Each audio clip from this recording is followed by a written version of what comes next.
अस्सलामुअलैकुम। कैसे हैं आप सब लोग? उम्मीद करती हूँ कि बिल्कुल ठीक ठाक होंगे। अल्हम्दुलिल्लाह मैं भी बिल्कुल ठीक ठाक हूँ। आज काफ़ी दिनों बाद आपसे मुलाकात हो रही है। कुछ ज़रूरी काम थे जिनको निपटाना काफ़ी ज़रूरी था, इसी वजह से बिल्कुल भी टाइम नहीं मिल सका ना शूट करने का और ना ही ब्लॉग बनाने का।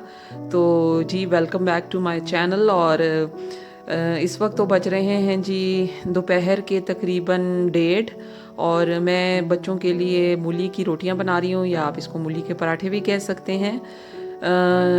सर्दियों में वैसे मूलियों के आने के बाद एक फ़ायदा ये ज़रूर होता है कि जब आपको समझ ना आए कि आज मुझे लंच में क्या बनाना है, तो आपके पास सबसे अच्छा ऑप्शन मूली के पराठे ही होते हैं।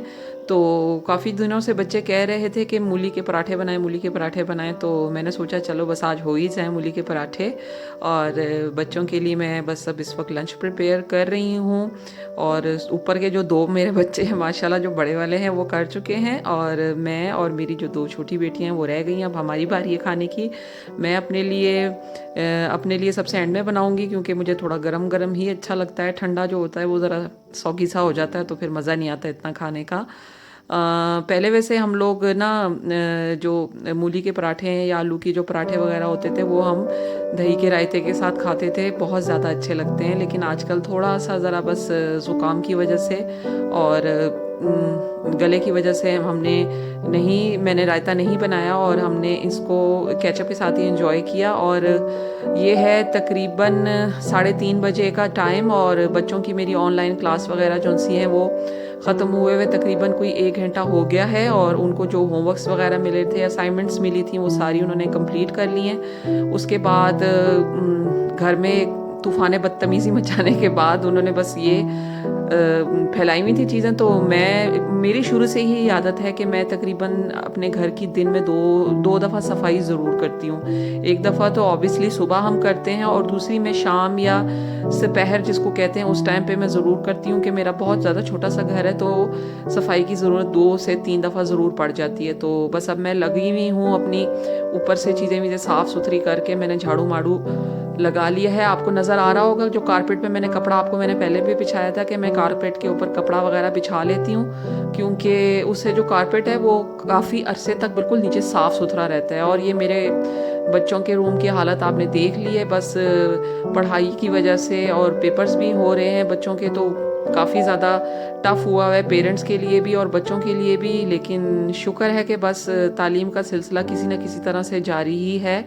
अब मैंने बस बच्चों को खाना वाना देने के बाद सारा कुछ मैं अब चीज़ें उठा रही हूँ। मैंने कहा चलो इनका रूम वगैरह जो है वो मैं सारा सेट कर दूँ, क्योंकि रूम इस हालात में जब होता है तो मुझे तो बहुत ज़्यादा उलझन होती है उसको देख के। अगर कोई सी भी घर की चीज़ इधर से उधर हो जाए तो बस ये देख लें जी। ये जो बेड शीट्स हैं ये मेरी काफ़ी पुरानी बेड शीट्स हैं। ये एक्चुअली एक ही बेड शीट थी जिसको मैंने दरमियान में से काट के दो अपने बच्चों के बेडरूम के लिए बना ली हैं, क्योंकि ये इतनी गर्म है और ये वेलवेट की हैं, तो सर्दियों में मेरे बहुत काम आती हैं। तो बस ये देख लें, रूम को मैंने अच्छी तरह से सेट कर लिया है और साफ़ सुथरा हो गया। बस अब इसके बाद मैं झाड़ू लगाऊंगी, क्योंकि दिन में 2 से 3 दफ़ा तो मुझे झाड़ू लगाना ही पड़ता है घर में।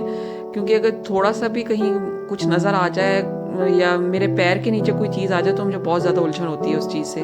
तो झाड़ू तो जौन सा है, एक तो मेरी जो ये टाइल्स हैं ये इस पे अगर थोड़ा सा भी कुछ गिरा हुआ हो या कुछ भी लगा हुआ हो तो ये फ़ौरन से ही नज़र आना शुरू हो जाता है। जैसे मार्बल वगैरह होते हैं या चिप्स होता है, उस फर्श पे इतना ज़्यादा नहीं नज़र आता, लेकिन ये वाले जो फर्श होते हैं ना, इनके ऊपर थोड़ा सा भी कोई कचरा वगैरह या कोई निशान वगैरह पड़ा हो तो फ़ौरन नज़र आना शुरू हो जाता है, जो बहुत बुरा लगता है। तो बस मैंने झाड़ू वाड़ू लगा के अब मैं पोछा लगा रही हूँ, क्योंकि साफ़ सुथरा घर अच्छा ही लगता है। वैसे भी सफाई निस्फ़ ईमान है। और मेरी अम्मी जो सी हैं उन्होंने मुझे शुरू से ही आदत डाली हुई है कि मैं जब छोटी यानी शादी से पहले की बात है कि मैं तब भी अपने घर की सफाई 2 दफ़ा ही करती थी। एक दफ़ा सुबह होती थी जो अम्मी कर लेती थी, या सफाई वाली जो आती थी वो कर लेती थी, और फिर शाम का जौन सा है वो मेरा टास्क होता था शाम को घर की सफाई करना, डस्टिंग करना और घर सेट करना, साफ़ सुथरा करना, किचन के बर्तन वगैरह धोना। ये शुरू से ही मेरा काम था। तो हम ख़वातीन जो सी हैं उनको तो शादी से पहले भी बस यही काम है, और शादी के बाद तो फिर खैर ड्यूटियाँ डबल ही हो जाती हैं। बस अब हम लोग जो से शाम की चाय पी रहे हैं, और कुछ मैंने ये ब्रेड के स्नैक्स बना लिए थे और कुछ थोड़े से चिप्स वगैरह पड़े हुए थे, बस चाय के साथ हमने कहा एंजॉय कर लेते हैं। उम्मीद है मेरा व्लॉग आपको पसंद आया होगा। इजाज़त दीजिए, अल्लाह हाफिज़।